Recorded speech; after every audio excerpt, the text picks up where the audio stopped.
किताबें करती हैं बातें।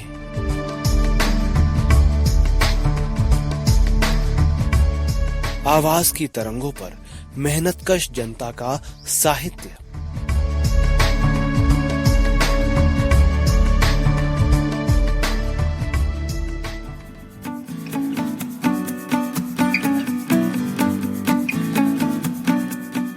सहकार रेडियो के श्रोताओं को पवन का नमस्कार। साथियों, किताबें करती हैं बातें कार्यक्रम में इन दिनों आप सुन रहे हैं राहुल सांकृत्यायन की प्रसिद्ध पुस्तक तुम्हारी क्षय की ऑडियो रिकॉर्डिंग। इसे प्रकाशित किया है राहुल फाउंडेशन लखनऊ ने। इस अध्याय का शीर्षक है तुम्हारे सदाचार की क्षय। यह अध्याय बड़ा होने के चलते आपकी सुविधा के लिए इसे 3 भागों में बांटा गया है। तो सुनिए इस अध्याय का दूसरा भाग और इस श्रृंखला की 5वीं कड़ी। आवाज है रेडियो कलाकार साथी निहारिका की।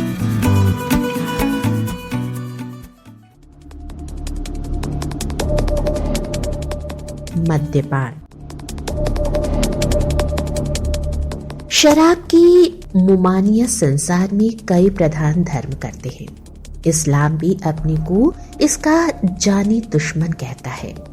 शराब पीना भारी दुराचार माना जाता है, लेकिन धनिकों में पिछले 1300 साल के भीतर कितनों ने इस नियम की पाबंदी की है। बहुत जगह तो शराब की दुकानों के मालिक मुसलमान हैं।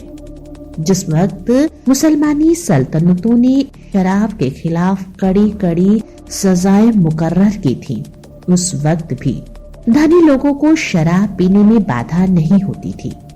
हिंदुओं में भी कितने ही संप्रदाय मद्यपान को महापाप समझते हैं, लेकिन कितनी जातियां हैं जिनके धनिक उससे बचे हुए हैं।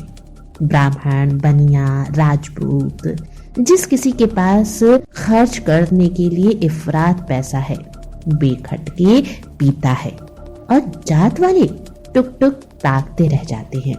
शराब के पीछे लाठी लेकर फिरने वाले महात्मा जी के अनुयायियों में भी कितने बड़े बड़े महापुरुष हैं जो भीतरी तौर से इसके बारे में अपने गुरु से भारी मतभेद रखते हैं।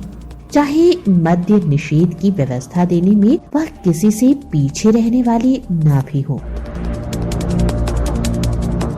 असत्य। सत्य भाषण की ओर धर्म और समाज जोर दे रहा है, और मैं मानता हूँ कि वह उतना मुश्किल नहीं है। यदि समाज में अधिक कृत्रिमता न हो तो यह सत्य भाषण भी आजकल कितना कठिन काम है, यह कहने की आवश्यकता नहीं है। इस कठिनाई की जवाबदेही है अधिकतर हमारे समाज की वर्तमान बनावट पर, जिसमें सत्यवक्ता के लिए स्थान नहीं है। हमारी राजनीतिक संस्थाएं असत्य प्रचार के सबसे बड़े अड्डे हैं। झूठ का प्रयोग होता है लोगों को धोखा देने में। अपने स्वार्थ के लिए झूठ बोलकर दूसरों को धोखा देना हर एक राष्ट्र और राजनीतिक अपना परम कर्तव्य समझता है। राजनीतिक कोश में मानो झूठ बोलना पाप में गिना नहीं जाता। हमारे धर्म और समाज का सत्य भाषण पर इतना जोर व्यर्थ है, जब दूसरी ओर वही व्यक्तियों को झूठ बोलने के लिए मजबूर करता है। स्कूल में एक लड़का दवात तोड़ देता है।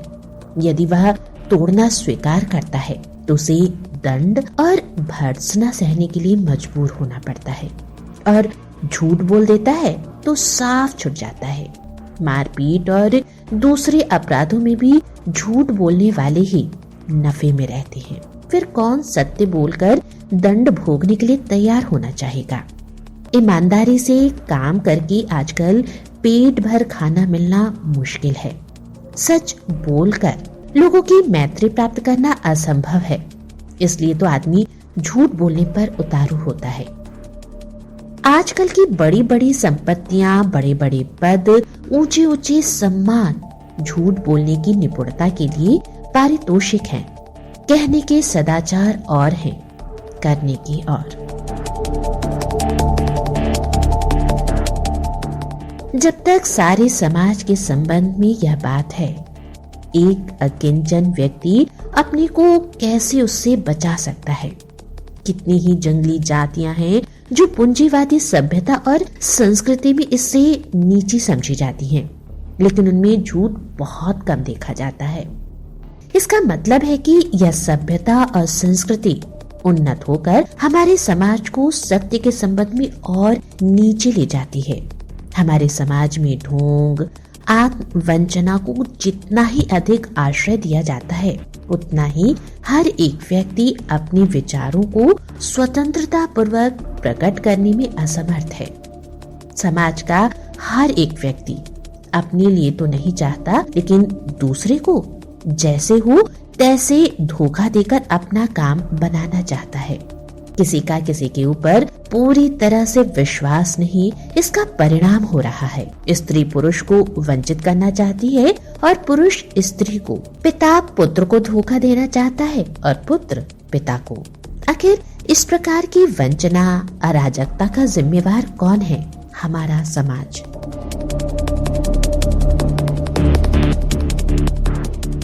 चोरी, रिश्वत। पुराने जमाने में चोरी के लिए लोगों का हाथ काट दिया जाता था, जान ले ली जाती थी। आजकल सजाएं बहुत हल्की हैं, लेकिन तब भी समाज की दृष्टि में चोरी भारी पाप समझी जाती थी। उनके लिए सख्त कानून और जबरदस्त जेल खाने बने हैं। सरकार लाखों रुपया पुलिस पर खर्च करती है। बड़ी बड़ी तनख्वाह पाने वाली जज और मजिस्ट्रेट इनके लिए नियुक्त किए गए हैं, लेकिन क्या इससे यथेष्ट रोकथाम है? जिन लोगों को चोरी बंद करने का काम मिला है, वे खुद वही काम करते हैं, तो उनके लिए चोरी कैसे बंद होगी? पुलिस चोरों को पकड़ने और चोरी रोकने के लिए अपने को जिम्मेवार समझती है, लेकिन चौकीदार और कांस्टेबल ही नहीं, थानेदार, इंस्पेक्टर और ऊपर के अफसर तक हाथ गरम कर देने पर तरह दे देते हैं। सभी लोग जानते हैं कि 100 में 90 थानेदार रिश्वत लेते हैं। देहात में किससे यह बात छिपी हुई है? पुलिस कुछ चोरों को पकड़ पकड़ कर जेल में भेजती जरूर है, लेकिन क्या कभी किसी ने यह हिसाब लगाया है कि कितने असली अपराधियों को उसने रुपया लेकर छोड़ दिया? जनता की सरकार के कायम होने पर भी हम पुलिस के इस रवैये में कोई फर्क नहीं देखते। जब तक इस तरह रिश्वत का बाजार गर्म है, तब तक चोरी कैसे रुक सकती है? ख्याल करने की बात है कि जिन लोगों को अपने परिवार की परवरिश के लिए काफी रुपया हर महीने मिल जाता है, यदि वे अवैध आमदनी से हाथ हटाना नहीं चाहते, तो भूख की पीड़ा से पीड़ित होकर चोरी करने वाले अपने को कैसे रोक सकेंगे? जेलों में अपराधी चाल चलन सुधारने के लिए भेजे जाते हैं। किसी समय दंड का अभिप्राय यंत्रणा से अपराधी को भयभीत करना था, लेकिन आज की सभ्यता की दुनिया सजा और जेल को सुधार करने का मौका देना समझती है। इन जेलों की क्या हालत है? कैदी जाकर वहां देखता है कि छोटे सिपाही से लेकर सुपरिटेंडेंट तक कैदियों के भाग में से कुछ न कुछ जरूर अपने इस्तेमाल में लाते हैं। 3 मन चावल में आधा मन निकाल लिया जाता है, आटे में चोकर और मिट्टी भी डाल दी जाती है। अच्छी तरकारियां अफसरों की डालियों के लिए सुरक्षित रखी जाती है और मामूली तरकारी में से भी अच्छा भाग दूसरे ले जाते हैं और कैदियों के हिस्से में सिर्फ घास और पत्ता पड़ता है। तेल, दूध, घी, गुड़, सभी खाद्य वस्तुओं में इस तरह की लूट है। सिगरेट और तंबाकू को वर्जित कर सरकार कैदियों को संयम का पाठ पढ़ाना चाहती है, लेकिन उसका परिणाम सिर्फ इतना ही है कि पैसे वाले कैदियों को ये चीजें कुछ महंगी पड़ती हैं। वस्तुतः जिस कैदी के पास रिश्वत देने के लिए पैसा है, उनके लिए जेल में सब तरह का प्रबंधन हो जाता है। इस तरह के वातावरण में खाक सुधार होगा? तुम्हारे न्याय की शय। हमेशा से न्याय करने का ढिंढोरा पीटा जाता रहा है। समाज और उसके नेता धनिकों की तरफ से गरीबों पर कितना अन्याय होता है, इसके बारे में हम कह आए हैं। दुनिया की सरकारें कितना न्याय कर रही हैं, इसे जरा देखना है। आजकल की सरकारें न्यायालय और कानून बनाने पर बहुत ध्यान देती है और कहा जाता है कि यह सब इसलिए जिसमें सबको न्याय पाने में सुविधा हो। लेकिन क्या गरीबों को न्याय पाने का सुविधा है?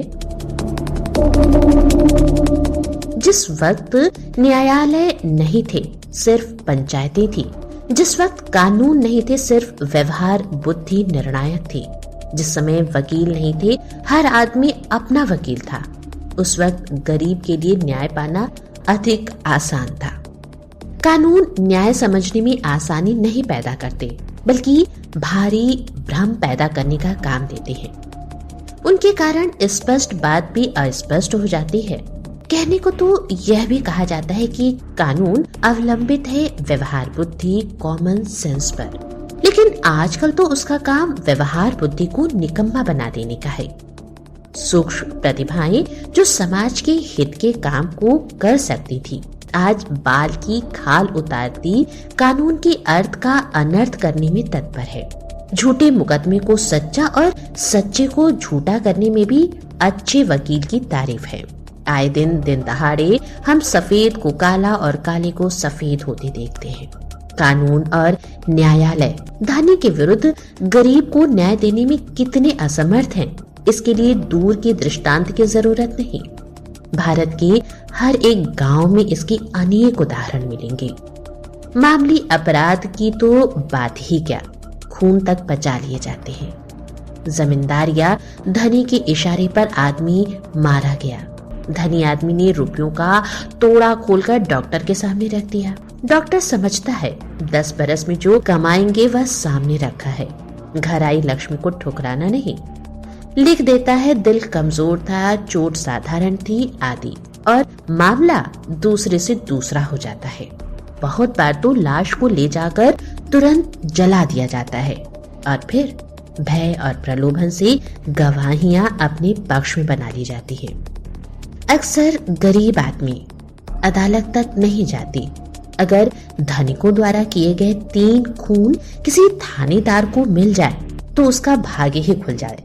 वह इतना रुपया जमा ले कि उसकी नौकरी चली भी जाए तो भी वह जिंदगी भर चैन की बंशी बजाता रहेगा। बिहार के एक बड़े जमींदार की बात है। उन्हें लाखों की आय है, जिसे एक जाली बिल के जरिए उनके बाप ने उनके लिए प्राप्त किया। उस वक्त वे बिल्कुल तरुण थे। एक स्वजातीय गरीब लड़का उनके पास रहा करता था। एक दिन किसी बात से नाराज तरुण जमींदार ने उस लड़के पर पिस्तौल दाग दी। लड़का वहीं ढेर हो गया।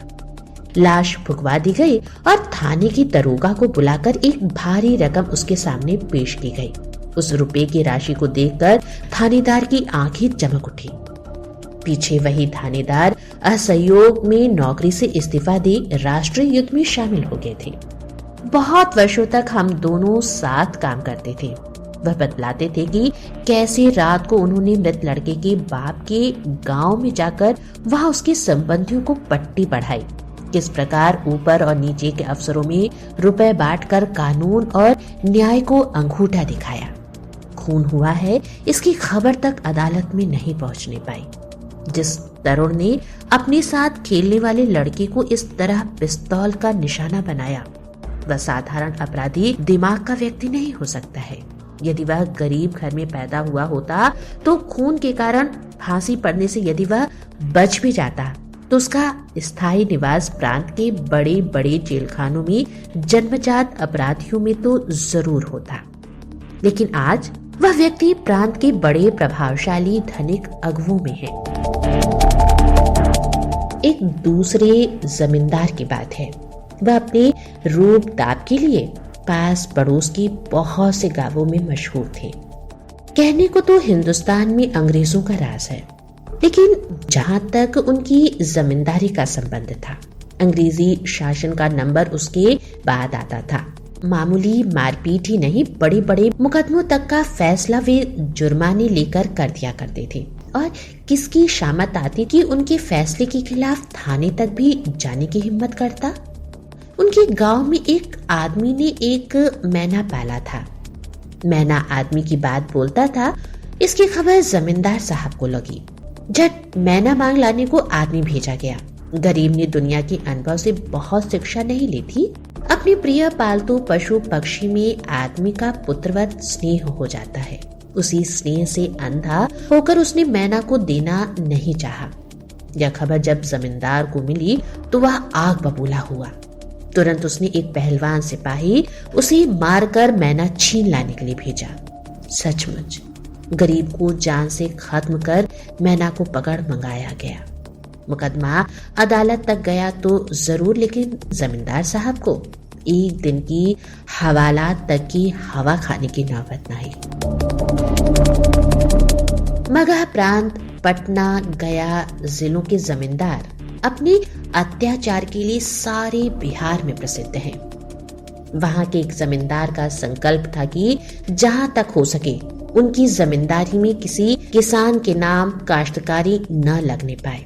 वह अपने हर गांव में झूठे मुकदमे चला, मारपीट और दूसरे जरियों से लोगों को तंग करके उन्हें काश्तकारी से इस्तीफा देने को मजबूर करते थे।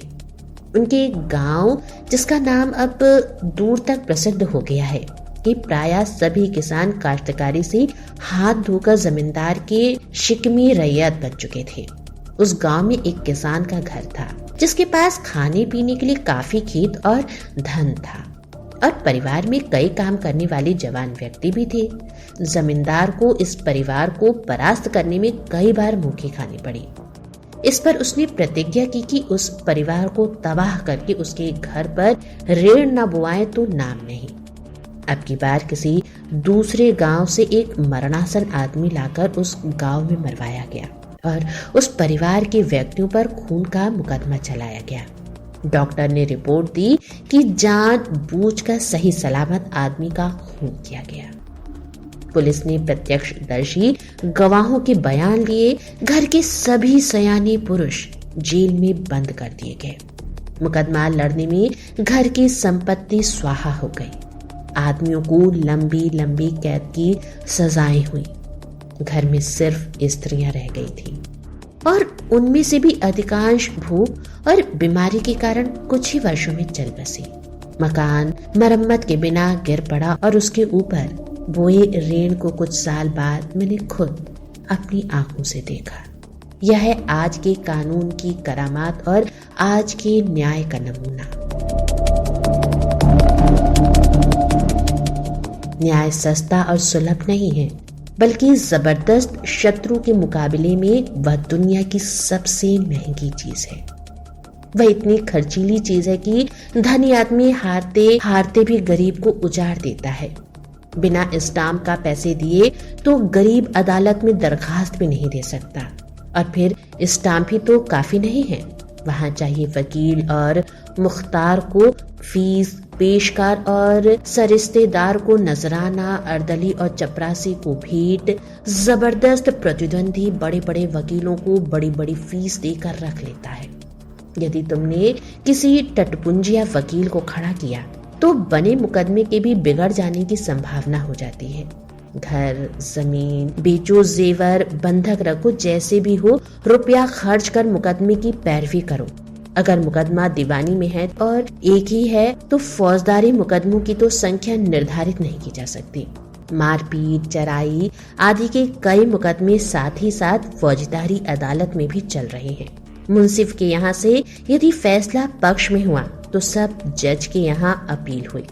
वहां से भी यदि किस्मत ने मदद की तो हाई कोर्ट और इसके बाद प्रिवी काउंसिल। फौजदारी मुकदमे अलग चल रहे हैं। यदि हर इजलास में खर्च करने के लिए तुम्हारे पास रुपया नहीं है तो तुम्हारी जीत भी हार में बदल जाती है। यह तो हुआ तब जबकि हाकिम लोग ईमानदार हों, लेकिन आजकल के हाकिमों में कितने हैं जो जल्द से जल्द धनी बनना पसंद नहीं करते। जिसे 250 माहवार तनख्वाह मिलती है वह भी चाहता है पास में मोटर रखना। वह भी चाहता है कि वह और उसकी स्त्री शाहाना ठाठ में रहे। उसके लड़के लड़कियां शहजादों शहजादियों के कान काटे। उनके महल में राजमहल का समा दिखाई पड़े। उत्सव और त्योहारों में वह शाह खर्ची का जबरदस्त सबूत दे सके। बच्चों के पढ़ाने लिखाने में खर्चीले से खर्चीले स्कूल और कॉलेजों की तलाश करें, ब्याह शादी में बड़े बड़े तिलक दहेज दें और दोनों हाथों अशर्फियां लुटाएं। उनकी पार्टी में बड़े से बड़े हाकिम और रईस शामिल हों, जिनके लिए देशी और विलायती सब तरह के सुंदर से सुंदर भोजन परोसे जाए। आजकल के हमारे हाकिमों की जब ये हार्दिक लालसाएं हैं तो रुपए की चमचमाहट उन्हें क्यों न अपनी ओर आकर्षित करेगी। अगर किसी को रिश्वत लेने में संकोच होता है तो या तो इसलिए कि वह कम है अथवा भेद छिपा लेने में कठिनाई होगी। अनौचित्य के ख्याल से रिश्वत से बाज आने वाले लोग बहुत मुश्किल से मिलते हैं। जिलों के छोटे मोटे अधिकारियों की तो बात ही छोड़ दीजिए, हाई कोर्ट के जज तक रिश्वत लेते पाए गए हैं और इसे मुकदमा लड़ने वाली जनता खूब जानती है। छोटे और बड़े लाटों तक को घुड़दौड़ के घोड़े, कीमती हार और दूसरी बड़ी बड़ी भेंटों को देकर अपना काम बनाया गया है। एक रियासत के खिलाफ कई जबरदस्त प्रमाण जमा हो गए थे। रिकॉर्ड के अधिकारी को इकट्ठा कुछ लाख रुपए दे दिए गए और दूसरे दिन देखा गया कि वे सारे प्रमाण गायब हैं। राज तो आजकल है थैली का। शासन पर अनुशासन उसका है जिसके पास धन है। कानून बनाने वाले वे ही हैं जिनके पास तोड़े हैं। इंग्लैंड के थैली वाले हिंदुस्तान के मालिक हैं। वे कभी ऐसा कानून बनने देना पसंद नहीं करते जिससे कि उनकी थैली पर हाथ पड़ने पाए।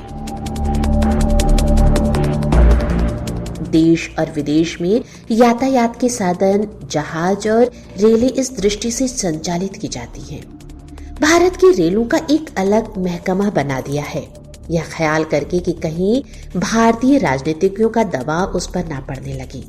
कानूनों की भरमार है। हर साल हमारे देश में सैकड़ों कानून बनते और सुधरते रहते हैं, लेकिन वह इसलिए नहीं कि मनुष्य ईमानदारी से कमाई अपनी संपत्ति का अपने आप उपभोग कर सके। इनका मतलब सिर्फ इतना ही है कि कैसे धनिकों के हित के लिए चलते हुए इस शासन की सहायता के लिए कुछ और काबिल दिमाग आदमी खरीदे जा सकते हैं, कैसे कुछ और चिल्लाने वाली जमातों का मुंह बंद किया जा सकता है। काबिल दिमागों को सरकारी बड़े बड़े पदों पर सिर्फ इसलिए नहीं नियुक्त किया जाता कि वे अपनी योग्यता से जनता को फायदा पहुंचाए, बल्कि इसलिए कि वे चिरकाल से स्थापित स्वार्थों को अक्षुण्ण बनाए रखने में सहायता करें। सभी जानते हैं कि सरकारी नौकरियों में लोग बड़ी बड़ी तनख्वाहों और स्थायी जीविका के लिए दौड़ते हैं। यदि सरकारी धन को इंसाफ के साथ वितरण करना ही है तो उसके बड़े हकदार हैं गरीबों की संतानें। लेकिन हम क्या देखते हैं, गरीबों की संतानों के लिए तो पहले पढ़ना ही मुश्किल है। पढ़ लिख कर योग्यता प्राप्त करने पर भी बड़ी नौकरियों के लिए अपेक्षित सिफारिशें वे जमा नहीं कर सकती। परिणाम यह हो रहा है कि हर तरह की बड़ी बड़ी नौकरियों में लखपतियों, करोड़पतियों, बड़े बड़े जमींदारों और राजा नवाबों के लड़के भरे पड़े हैं। ICS, IPS, IMS आदि अधिकारियों की सूची को उठाकर देखिए तो मालूम होगा कि देश के धनी जमींदारों, महाजनों और प्रभावशाली राजनीतिज्ञों के लड़के ही हैं। पिता लाखों का मालिक है, एक रियासत का बड़ा मंत्री है और लड़का सरकार के विभाग का सेक्रेटरी। अखिल भारतीय सरकारी अफसरों में ही नहीं, प्रांतीय बड़ी बड़ी नौकरियों में भी उन्हीं को जगह मिली है, जिनमें अधिकांश के पास जीविका के अन्यत्र स्वतंत्र साधन हैं। जब सरकार के चलाने वाले ये बड़े बड़े कर्मचारी धनिक श्रेणियों से आए हैं तो गरीब के मामले में वे अपनी श्रेणी की स्वार्थ के विरुद्ध काम करेंगे? यह कब संभव हो सकता है? अंग्रेज अधिकारियों के बारे में पिछले 150 वर्षों का तजर्बा हमें बताता है कि जहाँ काले गोरे का सवाल होता है वहाँ वे न्याय को ताक पर रख देते हैं। कितने ही निरपराध भारतीय अंग्रेजों की ठोकरों और गोलियों के शिकार हुए हैं, लेकिन कितने मुकदमों में खूनी को फांसी की सजाएं हुई हैं। साहिब की ठोकर से मरे आदमी की दिल्ली डॉक्टरी जांच से बढ़ी पाई गई।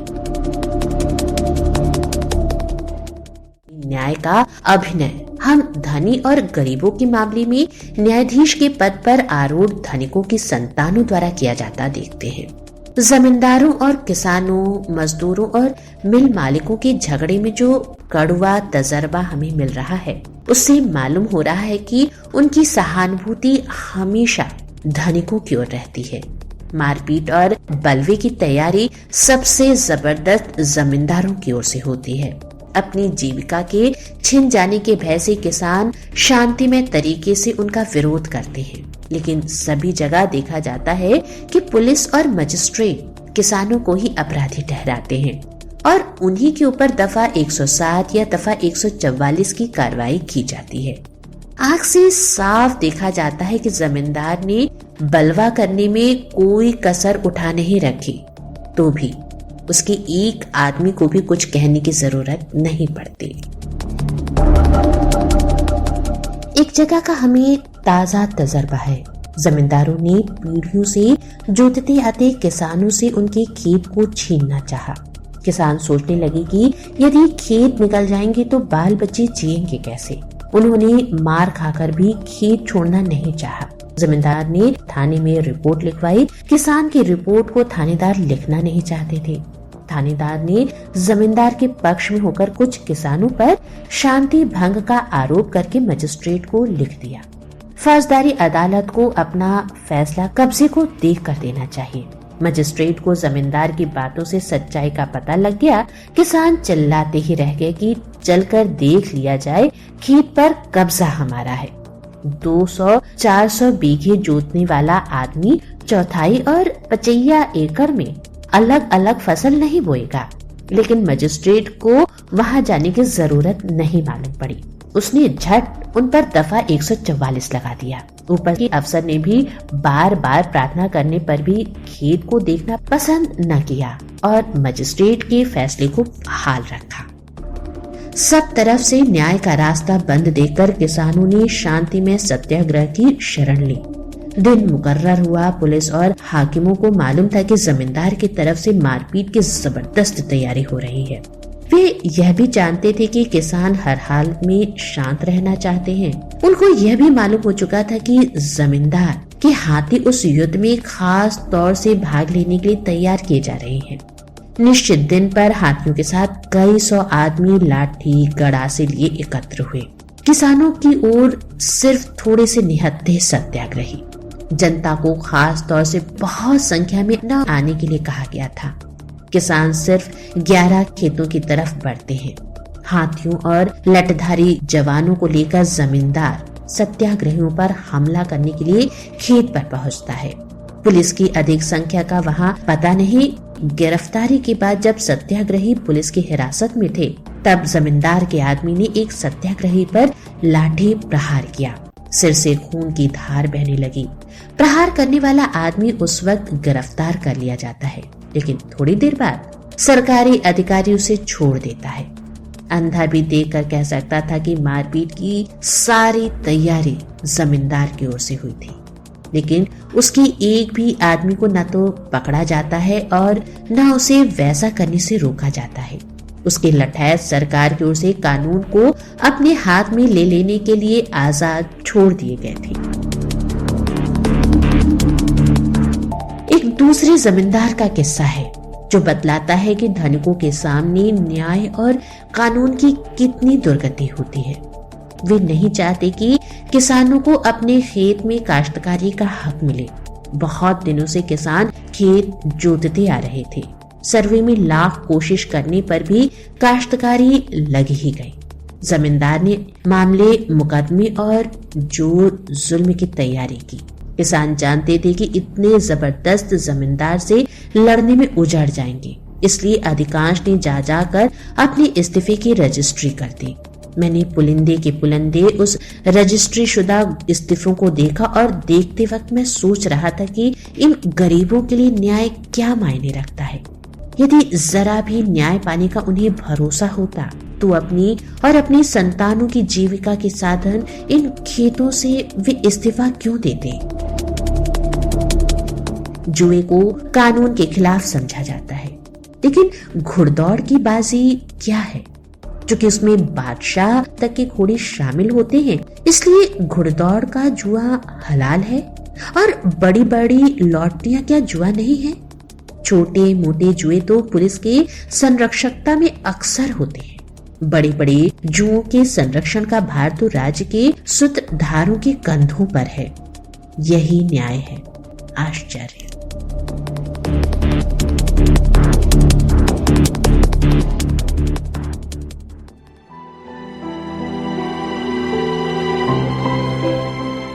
तो श्रोताओं, अभी आप सुन रहे थे सहकार रेडियो पर किताबें करती हैं बातें। इन दिनों आप सुन रहे हैं राहुल सांकृत्यायन की प्रसिद्ध पुस्तक तुम्हारी क्षय की ऑडियो रिकॉर्डिंग। अभी आपने सुनी इस श्रृंखला की 5वीं कड़ी। अगर आप सहकार रेडियो का कार्यक्रम पहली बार सुन रहे हैं और हमसे जुड़ना चाहते हैं तो हमारे व्हाट्सएप ग्रुप से जुड़ने के लिए 9617226783 पर अपना नाम और जिला लिखकर भेजें। अगर आप हमसे यूट्यूब पर जुड़ना चाहते हैं तो हमारा चैनल सब्सक्राइब करें, और अगर आप हमसे फेसबुक पर जुड़ना चाहते हैं तो हमारा पेज लाइक करें। अधिक जानकारी के लिए हमारी वेबसाइट सहकाररेडियो.com विजिट करें। तो इस श्रृंखला की अगली कड़ी के साथ आपसे फिर मुलाकात होगी। तब तक के लिए दीजिए इजाजत मुझे यानी पवन को। नमस्कार।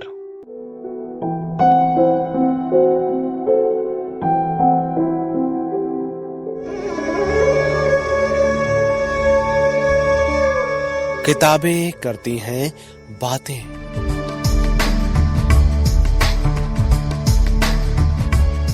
आवाज की तरंगों पर मेहनतकश जनता का साहित्य।